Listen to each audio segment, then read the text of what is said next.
Well, good morning from Bermuda. Bermuda full, as they say, and it is, especially today, Glenn Ashby, because there's breeze and it looks like an absolute cracker.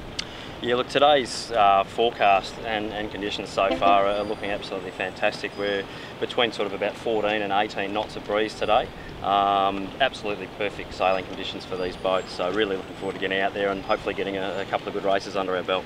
Now the significant thing is for the British, for Ben Ainslie Racing, is that they have got breeze. As we heard him say yesterday with a little bit of a wry grin on his face, he knows he's dodged a bullet because he said this, they did not want to sail you yesterday because they know their hope was in light air.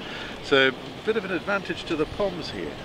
Yeah, well look, the breeze forecast, it actually for the next 4 days is just getting windier and windier and windier, and I think we're going to be sailing very much in top end conditions over the next 3 or 4 days. So the whole semi-finals in actual fact will be basically between 18 and 25 knots of wind speed. So it's going to be fresh to frightening at times, but we're going to have to work really hard to get the boat around the track in one piece. And people who think that the Poms were out of it couldn't be more wrong.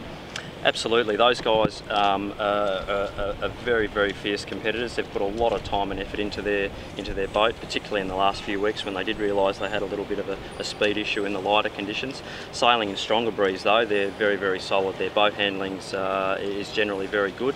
Their manoeuvres are very good, and we're going to have our work cut out for us just to be able to make it through. Start box, that's been something of an issue, but with the breeze up today, that's going to be pretty feisty.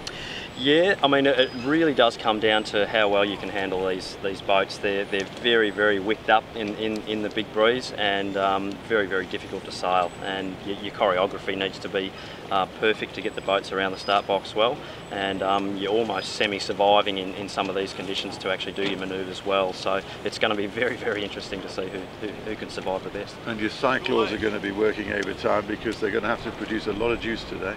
Yeah, the breezy conditions, you're using a huge amount of wing resource, which is very, very highly loaded. So those guys will be coming in with pretty sore quadriceps, I think, today. That's for sure. Well, it's going to be a fierce day. We're looking forward to it, not without some trepidation, but we're looking forward to it. Absolutely.